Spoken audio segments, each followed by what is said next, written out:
Hi, my name is Randy King with King Electric Guitars LLC, based right here in Griffin, Georgia, and I build and repair guitars and musical instruments.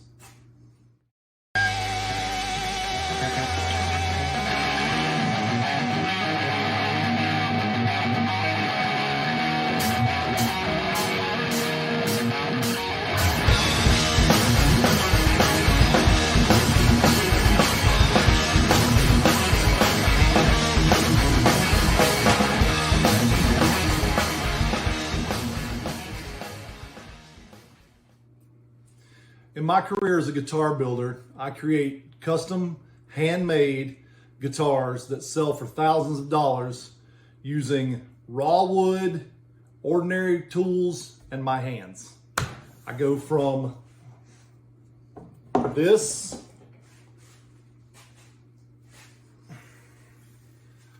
to this. This piece of wood built this guitar. This piece of wood built the neck on this guitar. So that's how I do it. I have a few more examples here. This raw piece of wood here is what I built this guitar body out of. And this stripedy thing here,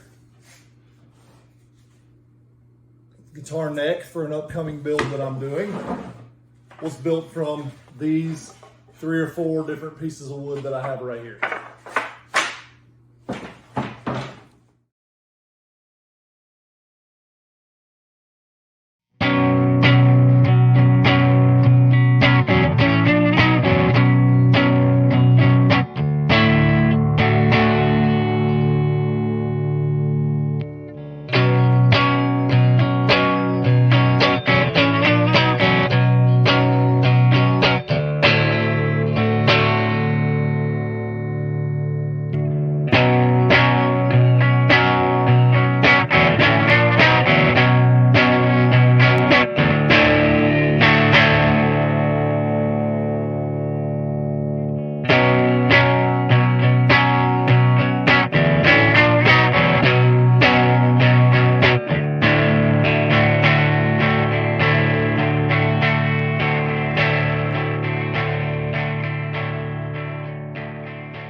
The process of building one of my guitars can take anywhere from a month to 3 months, depending on what the customer asked for. If it's going to be a fairly simple build that doesn't have a lot of finishing, doesn't have a lot of painting, those type of things, that can be done faster.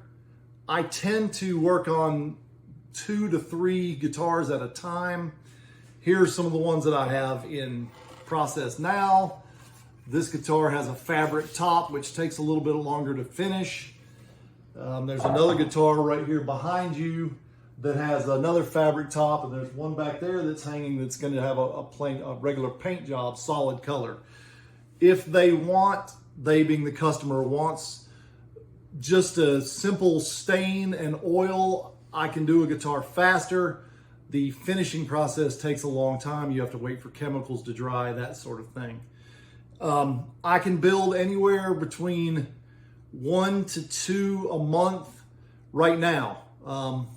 I started doing this here in my shop for myself about 1.5 years ago.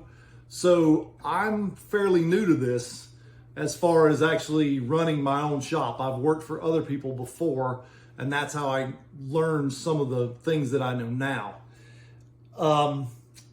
I can probably, by the end of the year, I hope to be making 3 guitars a month.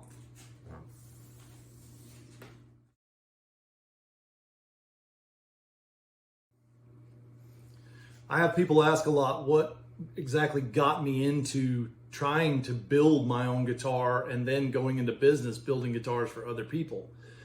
I've been playing guitar since I was a young teenager, 15, 16 years old. I have always kind of tinkered with things. My father was a woodworker, so I knew how to do some of those skills. I was in bands and I always had to figure out how to fix things where I broke guitars and things like that. And I just kind of used my skills for tinkering and tearing things apart and putting them back together. And I did it on my own guitars and I learned that way. So, if you like to use your hands, there's always something you can do.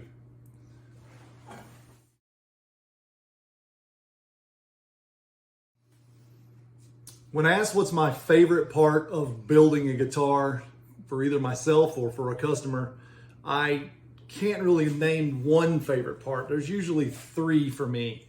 The first is when I come up with my own shape, my own design, my own feature on a guitar that is somehow or another different than something you can just go buy off the shelf. Number two would be when there's some sort of issue when you're working that causes you to see something different and causes you to do something you weren't going to do, which usually ends up with a better guitar in the long run. Wood is not easy to work with, and it does what it wants to do sometimes.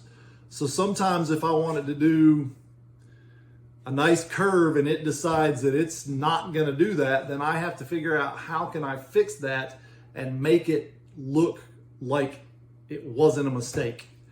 Sometimes the happy accidents are the best. And the third favorite part is when you hand a guitar to a customer that you built.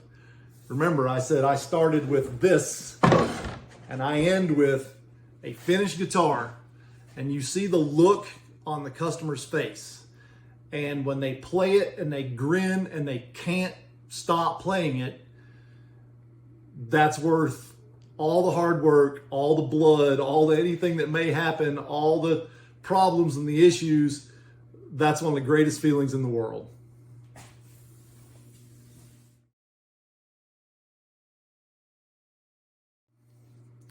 I also get asked, what's the hardest part of building a guitar? And again, there's no one single hardest part. Sanding is not fun. I have walked out of my shop that you see behind me. Right now it's clean, but sometimes there's dust and sawdust everywhere. It's in my hair, it's in my beard, it's in my teeth, it's on my shirt, it's everywhere. Sanding is not fun, but it's a necessary thing. The other part is, hardest part for me right now is people not understanding how much my skill is actually worth. You can go into a guitar store and buy a guitar for $200-300, and my guitars start off at $1,800. And the reason is because I spend 100 hours building that guitar sometimes, and I can't give them away. I have to earn what my skill is worth. And some people just can't understand that. But the people who do, they come to me and come to other people like me to get guitars made by hand because they know how special and how good they really are.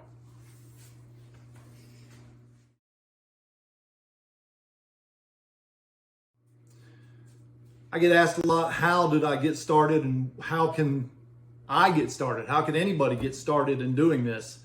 There's a lot of different ways. YouTube can teach you a lot. And buying a cheap guitar from your friend who doesn't want to play it anymore, but it's busted, buy it and figure out how to fix it. And buy a few tools that you need to fix it and move on from there. Watch videos, buy books. There are schools to teach you the art of lutherie. What I'm doing is called lutherie. It's building musical instruments. There are schools for that. What I did was I became what's called an apprentice. which basically means you work for free. And I drove about an hour one way and worked 9 hours for free and learned everything I could, starting out with repairing guitars and doing, I guess you could say, tune-ups to guitars. And then I learned how to do some repairs if something was broken and it had to be glued back together, and if there was a chip in the finish, and a lot of those type of things.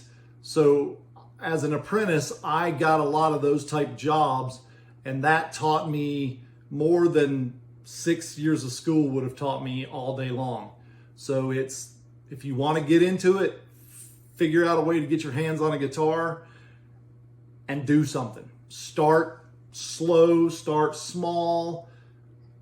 Your friend's guitar won't make any noise. Take it apart and figure out why it doesn't make noise. If you can't figure it out, take it to somebody else and say, hey, can you show me why this won't make noise? Pay them and ask you if they can watch, if you can watch them. Getting into that, getting into doing repairs, fixing things, tuning up guitars. If I hadn't learned that, there's no way I'd be able to build the guitars that I do right now.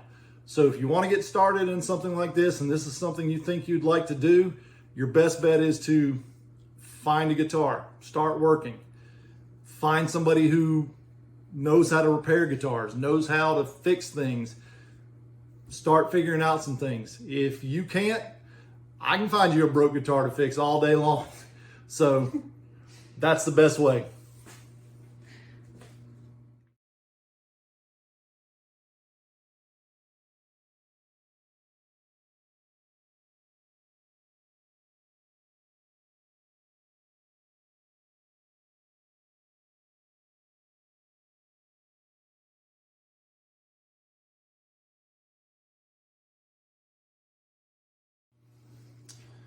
So I hope you found this video interesting, and if this is something that you feel like you may want to do, you can do it. It takes some time to learn, have some patience, but anybody can do it. You don't have to have a whole lot of money to do it. Yeah, it's very doable. So once again, this is Randy King from King Electric Guitars, handmade by a dude in a shop in small town Georgia.